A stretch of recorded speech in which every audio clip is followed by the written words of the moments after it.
They say music has the ability to hypnotize and even confuse the masses, that it acts as an arm of propaganda used by the elites to control the weak. This is not a new opinion. See, music, dating from the oldest lyrics that we have, seems to have the power to give insight into the brain. It has the ability, unlike a lot of arts, to show us and tell us things that people are thinking in a deeper way than usual. You see, the rigid world, let's start with the religion, which is pretty rigid. There is a way to do things and a way not to do things. And in this world, you can get comfortable and think that all things operate in this way. School is the same. Schools have existed for thousands of years, but when they teach, they have a rigid system. They teach you this is how the world works and this is how the world doesn't work. The thing about music is that it is very individual. And so even the craziest of thoughts can be expressed in music as long as the person expressing it has the talent. Now, the cool thing about music is that talented people are not necessarily those who go to school. Today, probably more than ever, because there's a learning curve in order to do music. But this does not change the fact that there are still people who have no educational background who enter music and then can surpass people who've been studying it for decades. They can even surpass people who've been in the music industry for decades. So, what is it that music does that is so threatening to people that they literally will call it satanic? They will call it bad. They would call it weird, as if it amplifies violence around the world. And the answer is, how can you control a people? How can you control a people when they think for themselves? And that's what music champions. This obviously goes back to ancient Egypt, and I will show you a few lyrics which some experts say are the sign of skepticism inside of ancient Egypt. So, for the most part in Egypt, we don't see any examples of skepticism of their religion. Everybody seems to believe it from top to bottom. The only thing that we see is that in some people's lyrics, they throw in something that atheists normally throw in, or even religious people who have a slightly skeptical mind, where they say, well, since no one has ever come back from the dead, how can we trust that the information that we're given about the next world is absolutely accurate? Now, obviously, there's a lot of religious people who have claimed that they came back from the dead. And this is not whether you debate whether or not this is true or not. It's just to show that music can allow people to go further away from normal.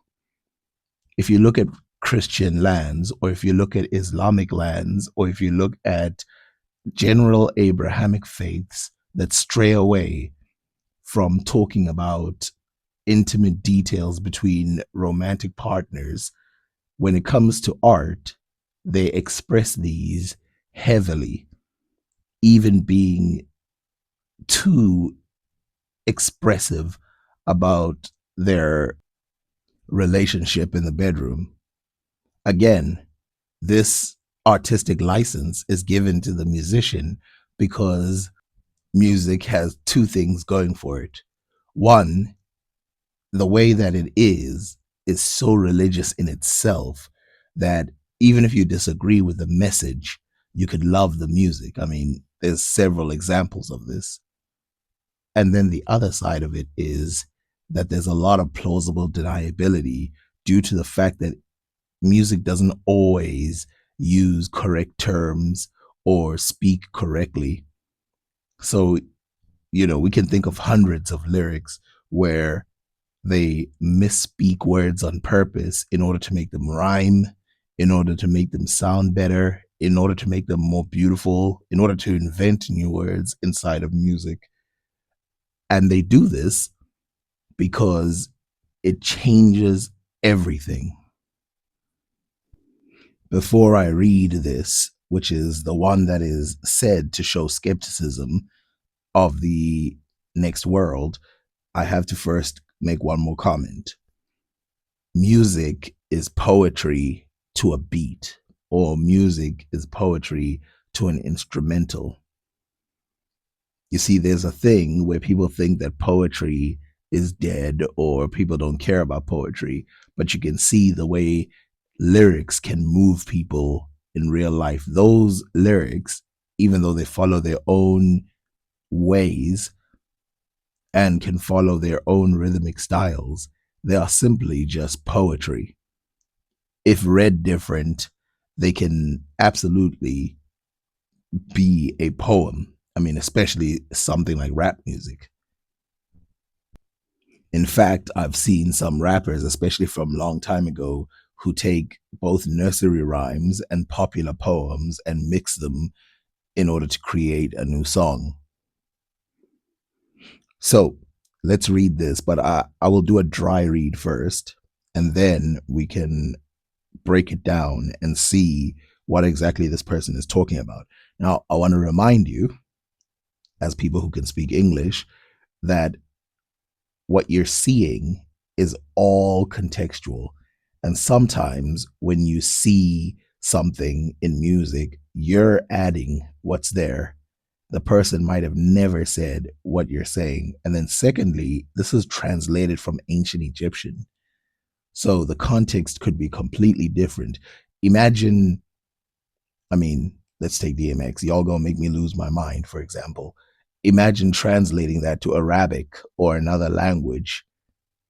And now people have to first debate before they translated what that sentence means. Now, it seems simple enough, but I promise you, if you go and listen to the entire song or do yourself a favor, go find people arguing about what other lyrics mean. Literally, you'll have the artist's interpretation of what these lyrics mean. Then you'll have the musicians or the people who are part of art having a completely different interpretation. And then you'll have people who are of a particular culture, maybe of the same culture as the artist, and they think they know what the person is saying. And then you'll have the normal people who just grab the first thing that comes to mind. And when you have that, it makes a complete big difference on whether or not it means this. So we have to take that into consideration before we just read this and claim that there's any real meaning behind it. Of course, lyrics can be many things at one time. And this is a good example. Kurt Cobain said this about his lyrics, which when I listen or read them, they seem pretty simple what they mean until, of course, when I ask somebody else what they mean to that person and they go, well, they mean this other thing. And then I'm like, oh, they're probably not as simple. Then, of course, we went and looked after having an argument. We went and looked what exactly he says about his lyrics. And this is one of the opinions. He had many opinions. One of his opinions was his lyrics mean nothing. I don't believe that. But then this is one of these most quoted. My lyrics are a big pile of contradictions. They split down the middle between very sincere opinions and feelings that I have, and sarcastic and hopefully humorous rebuttals towards cliche bohemian ideals that have been exhausted for years. I mean, it seems like there are only two opinions for songwriters. Either they are sad, tragic visionaries like Morrissey or Michael Stipe or Robert Smith, or there's the goofy, nutty white boy, hey, let's party and forget about everything, people like Van Halen, or all that other heavy metal stuff. I mean, I like to be passionate and sincere, but I also like to have fun. That sounds like a lot of modern musicians today. There's a lot of modern musicians who are part of rap who could that exact quote could be from all of them. You know, people like Bobby Ray, for example, who says he likes doing deep songs, but then he also likes making songs for, just goofy people, not goofy people, but people who like to have fun. And both of those, if you're a smart person, you will realize are both social commentary. One is commentary on the types of things like clubbing or lifestyles that people live, which some of those songs can be very critical of that lifestyle while glorifying it. And then some can be very deep, but when you go through it, their songs are literally complaining, saying that I have to be deep because I can't escape this hell. I would much rather not be going through this and have fun the whole time. But people don't see that. They just think, oh, what a deep song. So this is what he says.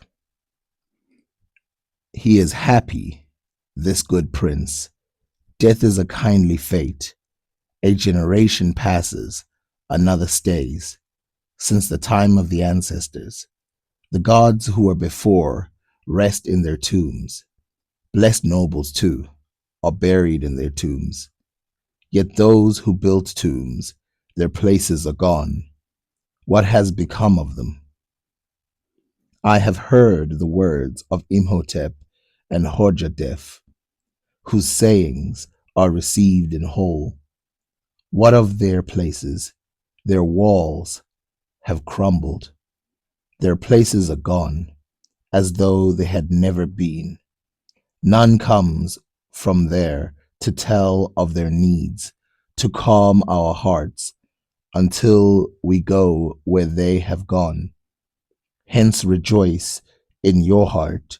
Forgetfulness profits you. Follow your heart as long as you live. Put myth on your head. Dress in fine linen. Anoint yourself with oils fit for a god. Heap up your joys. Let your heart not sink. Follow your heart and your happiness.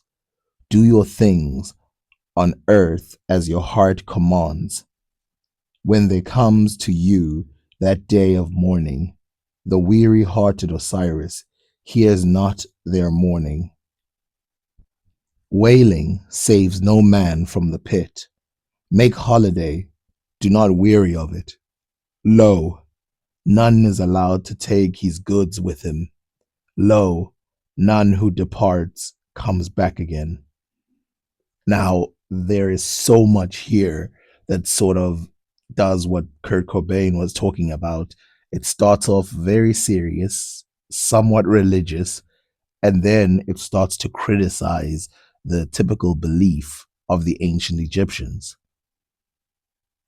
So we can start from the top or the bottom, because at the bottom it just triggered me a lot, which tells you what you are seeing. Now, the reason why music is one of the most fascinating things is that this is a independent person's thought. It tells you more about what the ancient Egyptians thought about their own world than you could ever get from just plain writing. For example, a government official or a company writing a statement, you could swear everybody in the world is a great person, a kind person, or everything like that, because those require that type of talk, which, by the way, you might think, politicians today are, these people who clean up their statements. Look back in the ancient world, these guys are talking like the next person they're talking to is made of gold.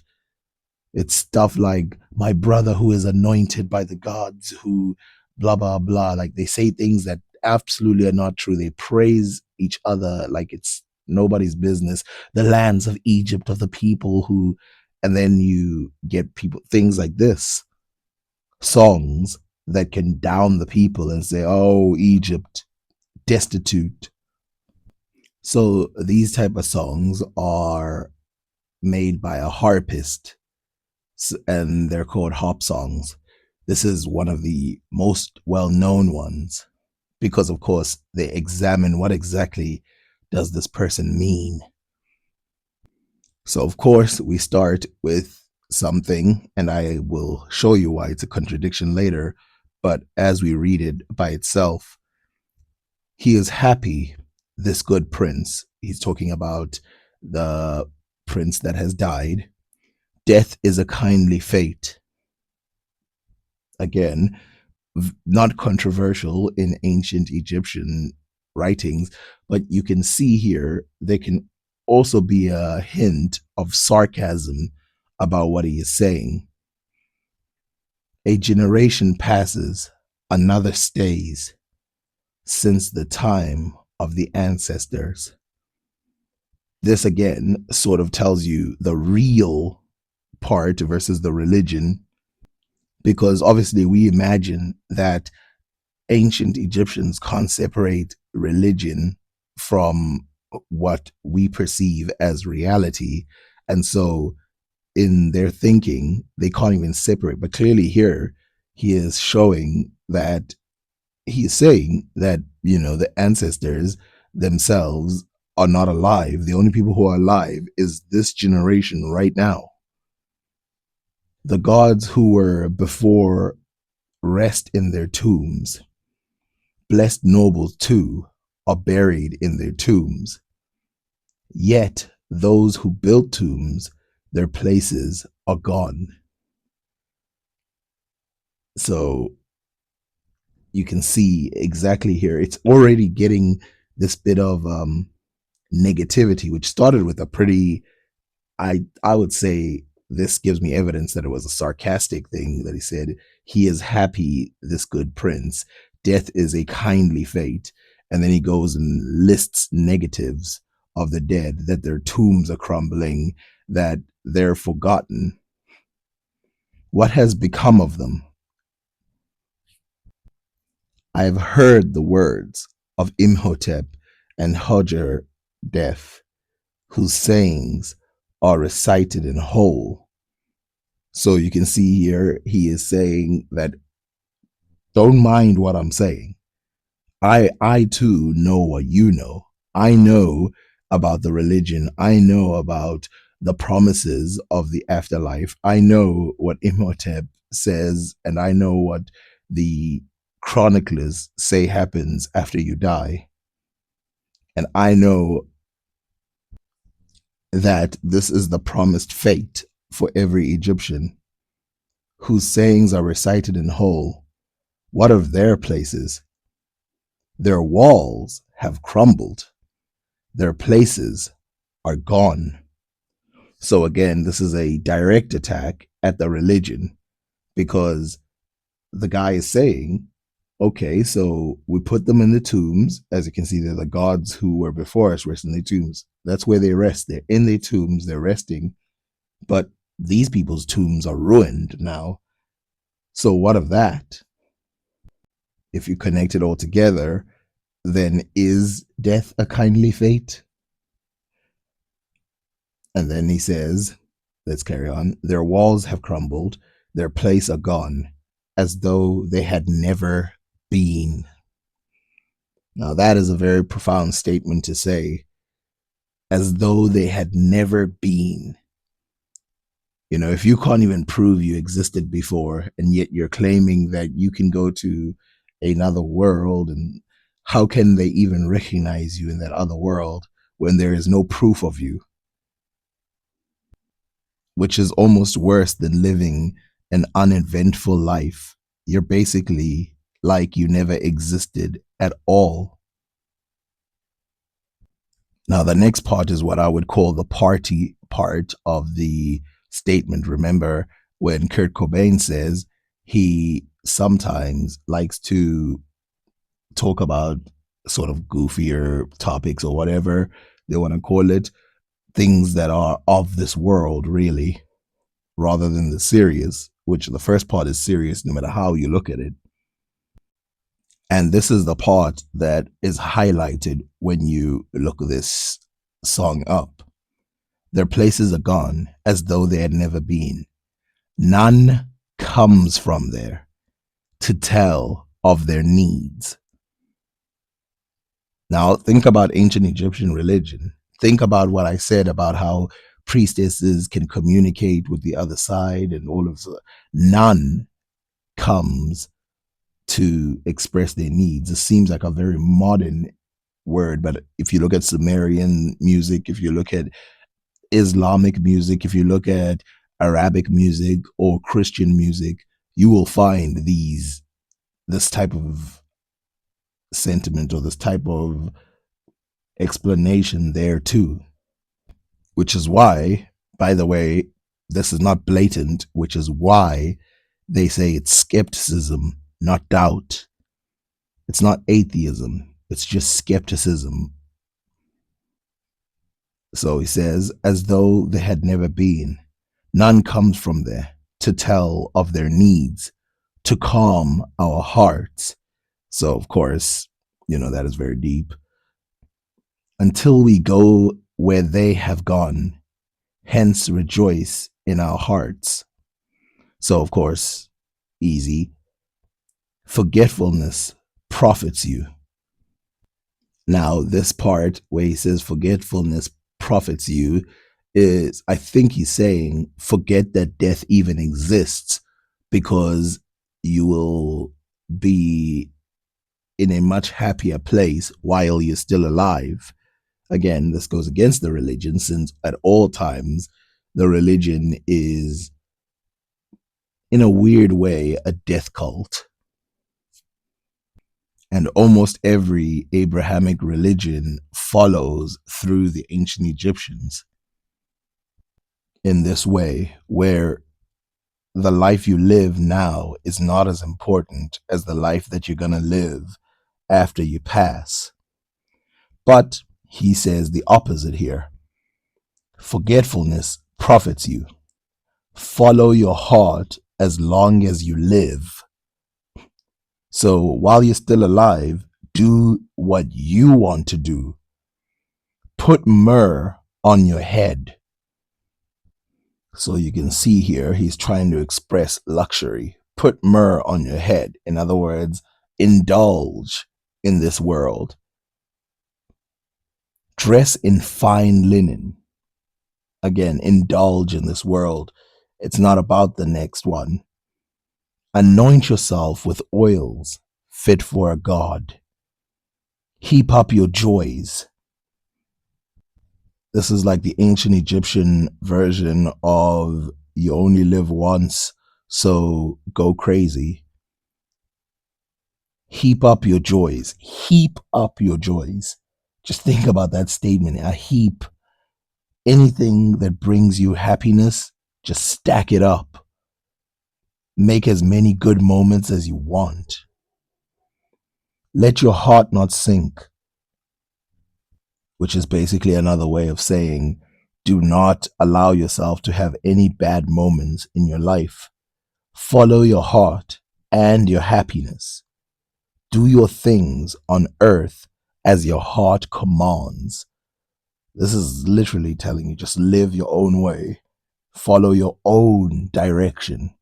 This is almost blasphemic in some religions. Well, let's say not say blaspheme, but it's almost completely contradictory to most religions that say there's like a way to live. This is like modern world where it's like, I guess, libertarian. Do as you wish. When there comes to you that day of mourning, the weary-hearted Osiris hears not their mourning. So basically what he's saying here is, if you observe people who died, even those who cry out to Osiris when they're dying, it seems like the weary-hearted Osiris, the person who should most want to save you from death, does nothing when you're about to pass. Wailing saves no man from the pit. So again, crying, screaming, even though every human, when they're in pain, especially in the final moments, they start to cry out, but it saves you nothing. Cries can only save you if you're salvageable. If you're not, and you're headed to the grave, crying does nothing.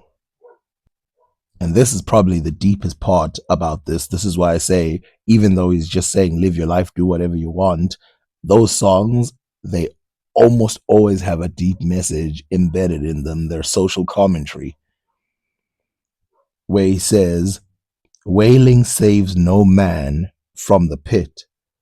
Make holiday. Do not weary of it. In other words, in the last moments before you die, it really doesn't matter how loud you cry. So what's the point of crying about it at any part of your life? Why would you sit there thinking about death the whole time, like, oh my god, death, oh my god, death, if the people who cry the loudest at the opportune moment when they should be saved, when a superhero should swoop in and save them, that never happens. So why think about it? You can't think your way out of death. Instead, look for the good times, as they say, which, by the way, is like hundreds of songs that I can think of that have these very same lyrics. Lo, none is allowed to take his goods with him. Again, consider the fact that this is an ancient Egyptian writing this. None is allowed to take their goods with them. The whole religion, they take things that you had in life and they shove them in your grave so that you can take them with you to the afterlife. And here is a musician saying they stay right there. The only person who seems to disappear is you. Everything else that you had in your life stays right there. Lo, none who departs comes back again. Now, the person who wrote that must have been a very deep thinker themselves to write that. And you can see why they were probably employed by the prince. Now, of course, we can look at things like secular music, because secular music is something that exists in ancient Egypt. But there is a mixture between the secular and the religious. What makes it secular is that it's not just praising the gods, it's about normal, everyday encounters. For example, a beautifully adorned woman right here, and this is from an Ostracan.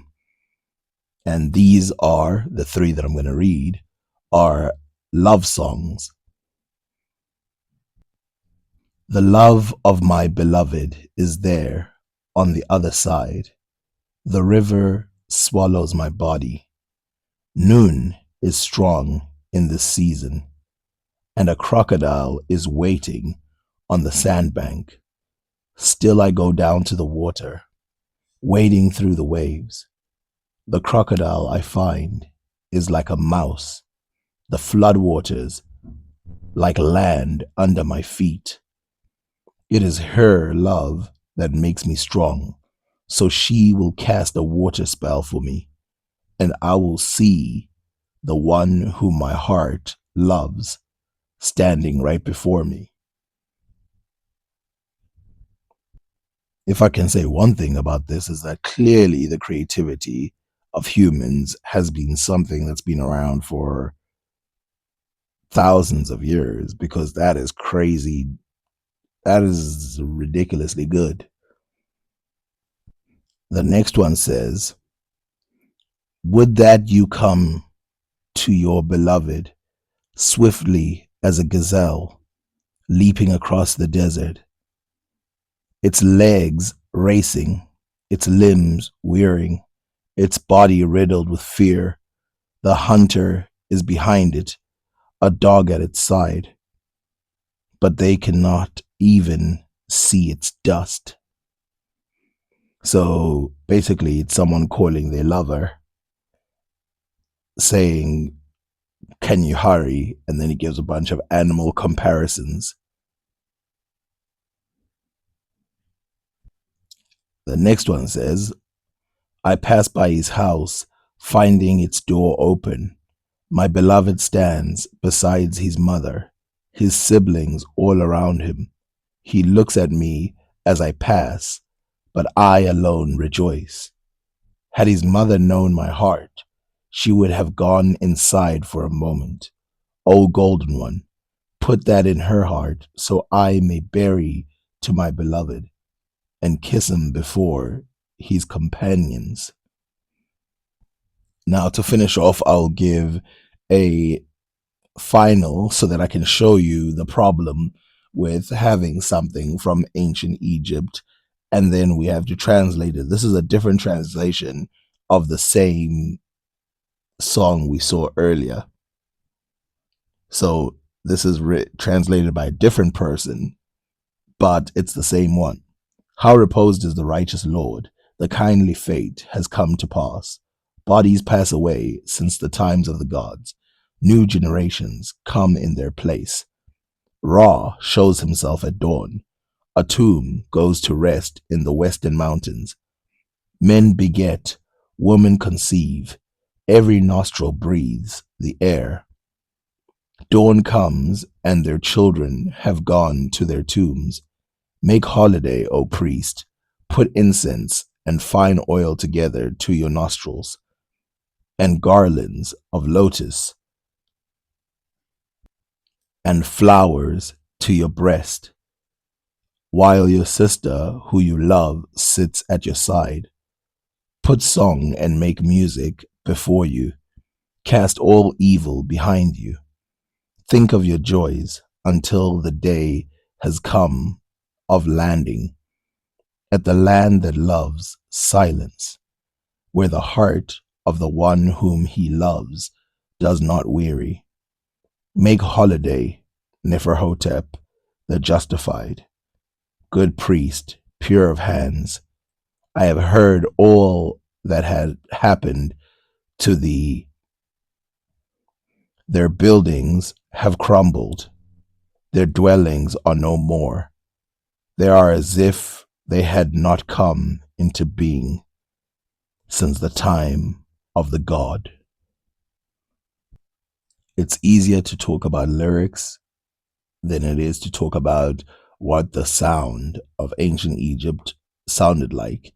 And I did make a video a long time ago about how it should sound, but I think I have to remake that video because it's related to Africa and why so many African instruments exist within ancient Egypt, showing that the music of ancient Egypt would be very similar to North African, East African, West African, and South African music, traditional music that existed rather than Middle Eastern music.